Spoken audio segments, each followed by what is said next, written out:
Tak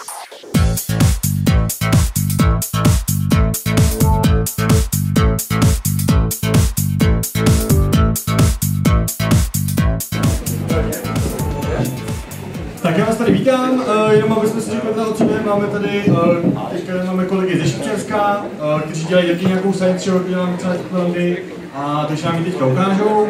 A tohle to jsou kluci ze Švýcarska, z Matskoku, a já už je nechám mluvit a budu překládat, jo? Celý to bude v angličtině, ale budu vždycky překládat do češtiny, abyste viděli, o co jde.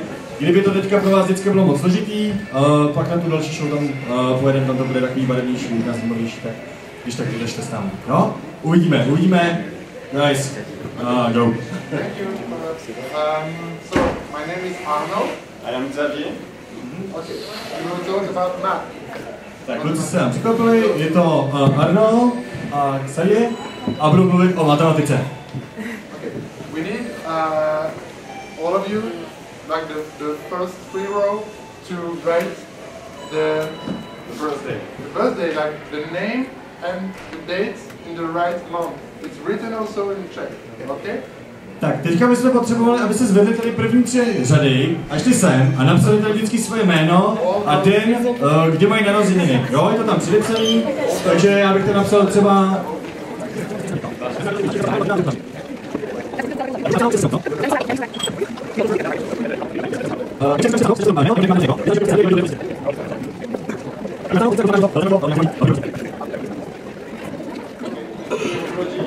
Děkujeme. And we'll explain you later why we ask you to do this. Tak, potom si řekneme, proč jsme to vlastně dělali všechno. Jo, za chviličku si to vysvětlím. Okay. So, who here doesn't like mathematics? Tak, kdo tady má rád matematiku, ruku nahoru. Raise your hand. Okay. So it's not very surprising. Tak, kluci jsou na to zvyklí, takže to zase tak nepřekvapuje.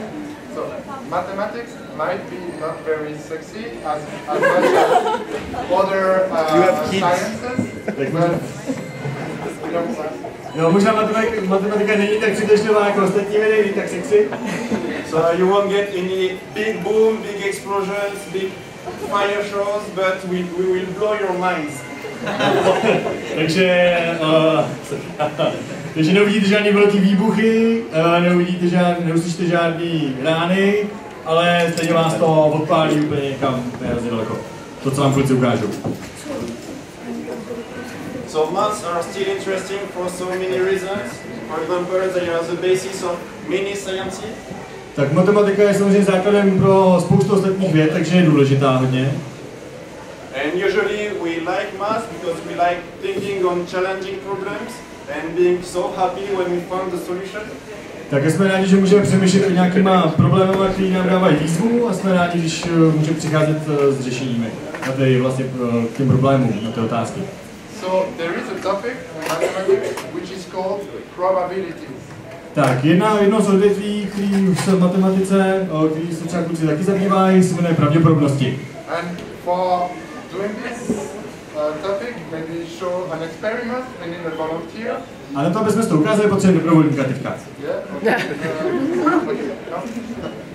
So it's a very dangerous experiment that highlights what's a probability. Tak je to velmi nebezpečný experiment, který nám vlastně pořádně ukáže, co to vlastně je pravděpodobnost. What is your name? Jak se jmenuješ? Mila. Okay. Mila, please. What is your name? Tak Mila, neseď si to. Careful. Tak buďte opatrný. Yeah, at the back, screwing at the back. Tak utáhneme to Milanovi trošku, aby mu to drželi. Take this coin. Tak, Milan si vezme minci. Tak. A cvrkní do vzduchu. Okay. So, can you guess what's if it's heads or tails or... Tak, co myslíte, je to pana nebo orel? Uhádli byste? They say both. So, this is tail. What was the chance to have a tail? Tak, teď tam máme... tak, Teď tam máme orla, tak jaká myslíte, že byla pravděpodobnost, že tam je orel? So we have a 50-50 chance. Tak je to 50-50. Thank you very much. Tak děkujeme Galanovi. Tak to velmi úspěšný experiment, kde jsme si ukázali, že to je půl na půl, když házíme mincí. It was the best throwing of coin we've seen in this experiment so far. Tak bylo to nejlepší cveknutí mincí, který jsme zatím viděli tady tím experimentem. So as you said, there is 50% of the chances to get tails or head, right? Tak, je to 50% pravděpodobnost, je to půl na půl, prostě jestli padne pana nebo orel. If we had thrown a dice, we would have 1/6% to get a 4. Tak, kdybychom házeli třeba kostkou, tak to, že nám padne nějaké číslo, tak to je šance 1:6. So why 6 1 chance over 6? Because there are 6 faces on the dice and only one which has a 4. Tak, když chceme hodit třeba 4, tak to je stejná pravděpodobnost 1:6, že hodíme 4, jako když chceme hodit 3 nebo 6, to je stejný. So this probability stuff means that if you throw a dice or a coin, so let's say a coin, Tak, když třujete mincí, if you throw it like 1000 times, you will have around 500 times head. tak, kdybyste 1000krát třujete mincí, tak to znamená, že zhruba by vám to mělo být, že máte 500krát vám padne pana a 500krát orel, jo? Nebo třeba se to bude lišit o pár, jenom dobrý. One chance over 2, so 50% of chances means on a big amount of throwing, we get half head. Tak, takže vždycky, když to zkusíme hrozně moc krát, tak vždycky půlka bude pana a půlka bude orel. Když to zkusíme, když to zkusíme 10krát, ne, když to zkusíme 1000krát, tak by se nám to třeba povedlo. So where do we use probabilities? We can use it like in the news, in politics, with the graphics. Tak kde to třeba můžeme používat? Můžeme to třeba použít ve zprávách, když třeba potřebujeme spočítat nějaký, když jsou třeba volby, nebo nějaký politické věci, takhle. Also in finance, in physics, and maybe also in casino, we can earn money with probability, with black poker, casino. Tak můžeme to taky použít třeba ve finančnictví, když se počítá s penězma, třeba ve fyzice, když potřebujeme spočítat něco složitýho, ale třeba v kasíně, když chceme vyhrát nějaký peníze, tak aby jsme vyhráli karty nebo ruletu, tak když víme, když známe pravděpodobnost, tak jsme schopni přijít na to, jak bychom asi měli hrát, aby jsme vyhráli co nejvíc peněz. So now you must like math with this argument. Cože? Now you must like math with the fact that you can earn money in the casino. Jo, takže teďka, když budete znát matematiku, tak budete vědět, že můžete v kasínu vyhrát víc peněz. So let's get to the point, to the astonished point we have in this show. Tak, kluci vám tady ukážu to nejzajímavější. Myslíte, že tady z těch, tady co máme ty jména, že se tam najdou aspoň 2 lidi, kteří mají stejné narozeniny, tak zvedněte ruku nahoru. Když si myslíte, že tam najdeme takový 2 lidi. So who thinks there is a big amount of chances to have 2 people here having the same birthday? Okay, that's what I ask now. Sorry, what was the first question? First few, second big amount. What's Any chances for the first question? No, not many. Jestli myslíš, že jako třeba 3, 4, jako mnohem víc než 2. Jo, víc než 2 lidi, že budou mít narozeniny ve stejný den. Tak, kdo si myslí, že bude hodně? Tak. Dobře. This is more than 2, okay? Like a big amount of people that will have the same date. Okay. So mom thinks that there is a few chance to have the same birthday. There is not lots of chance to have the same birthday. Okay, so maybe we can start all over. Yeah, let's start the question again. Tak, dáme si to ještě jednou, aby jsme to měli pořádek. Tak.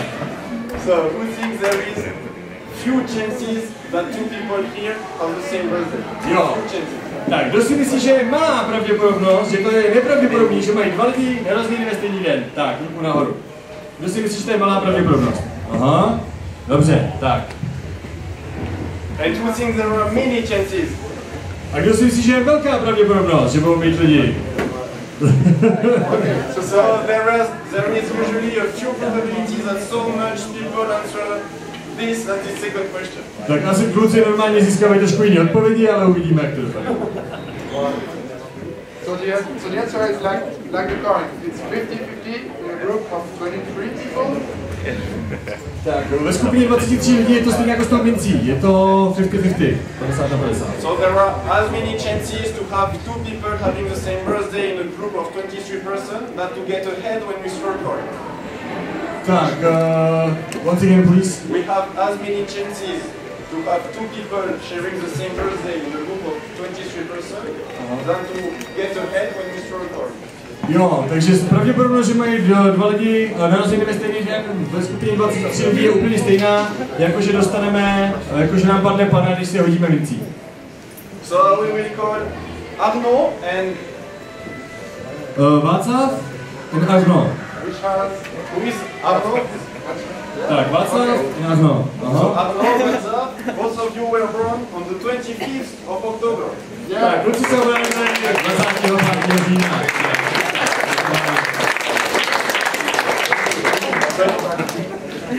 You can be proud of your birthday.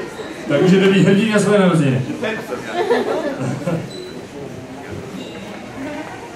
So let's. We also did this experiment with other groups of 23 people, and that's, for example, one. Tak tohle je jiný experiment, kde jsme to udělali se skupinou 30 lidí. You have here a calendar and pose where two people were born the same, where one people were born this day. Tak tady máme kalendář, vlastně vidíme, kolik lidí se narodilo stejný den, tak tam je kroužek potom.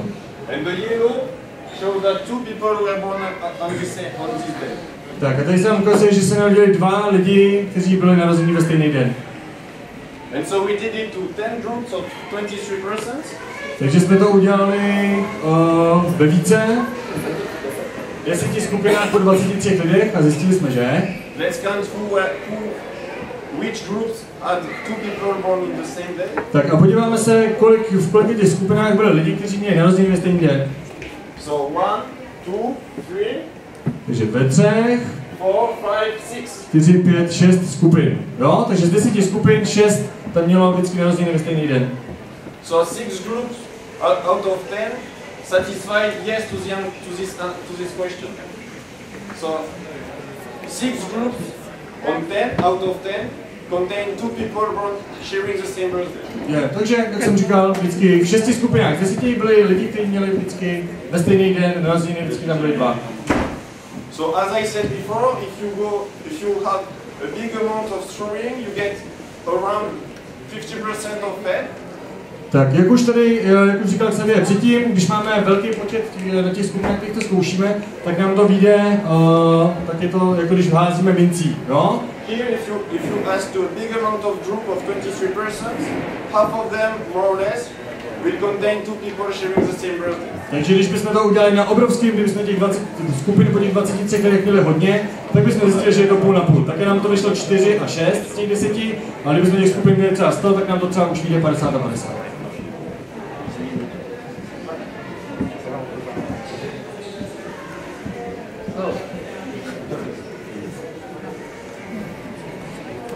So how do we count normally those chances? Také, jak to vlastně spočítáme? We just take the number of possibilities we want for our event. Tak vlastně máme tady takový zlomek a nahoře máme číslo, který ukazuje počet těch věcí, které my chceme, to znamená, že mají lidi narozeniny, že nám padne třeba jenom orel nebo tak. And we divide it by the total number of possibilities. A vydělíme to počtem těch pokusů vlastně. Remember the dice, it has 6 faces. Tak, jestli si pamatujete, kostka má 6 vlastně stran. Also the probability to do a 4.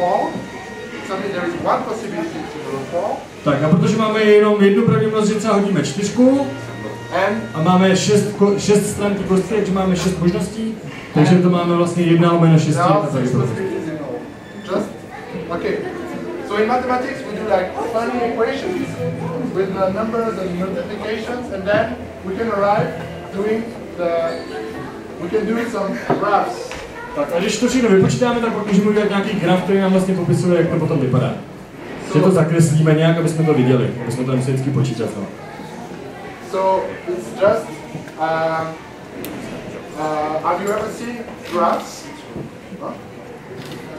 Okay, so this is like here we are like 40 people maybe. Tady máme asi 40 lidí. So the chances to have two people the same birthday is like 90%. Takže pravděpodobnost, že ve 40 lidech máme lidi, kteří mají narozeniny ve stejný den, je skoro 90%, což je velká pravděpodobnost. So we get to this graph thanks to those equations. Who thinks those equations are less sexy than the big amount of fire dancing on the music? Tak kdo si myslí, že tyhle ty zlomky, že je to méně zábavný než exploze a výbuchy a tak, trochu náhodou? Sorry guys. Thank you. Okay. But thank you for your attention. Tak ale kluci moc děkuju za pozornost, takže to dostáváme.